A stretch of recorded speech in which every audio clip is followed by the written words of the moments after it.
Napalakas pa ang kakayahan ng mga Pinoy engineers na makasabay sa teknolohiya at kompetisyon sa hanay ng mga profesional na dayuhang nagtatrabaho sa Oman.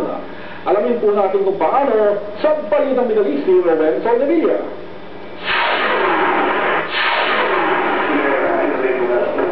Mahigit 20 taon na sa Oman si Danny Ligado, civil engineer at 31 bahay ng mga Omani ang kanyang mga proyekto. Malaki na aking na-contribute dito sa civil engineer, sa mga buildings, infrastructure at sa mga bahay ng mga Omani people. Saksi si Danny sa malaking pagbabago pagdating sa mga pabahay at pang-infrastruktura ng Oman. Noong una is tinatawag silang bahay nila noon is Murabba, hindi pa reinforced concrete. Pagdating ko rito is marami pang mga low-cost housing. Kwento ni Danny, nahihirapan silang gumawa ng plano noon dahil mano-mano ang paggawa sa plano ng bahay. Pero ngayon, computerized na ito gamit ang makabagong teknolohiya.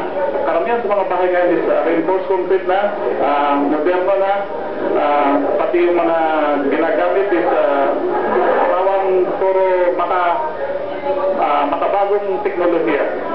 Kaya naman lubos ang kanyang kasiyahan nang mabuo ang Philippine Institute of Civil Engineers dito. We have an accreditation with the PFC. Now, before we established this group here, it was already activated. We need an accreditation from the National Capital Chapter. Ang PALS ang organisasyon ng mga Pinoy engineers na nagbibigay ng bagong kaalaman sa kanilang mga miyembro. Isa po ako sa nagbahagi po binigyan ng pagkakataon na maibahagi ang aming nalalaman sa pagbabago ng mga daan dito. Nanapanahon daw ang pagbuo ng PALS para mabigyan ng bagong kaalaman ng mga Pinoy engineers.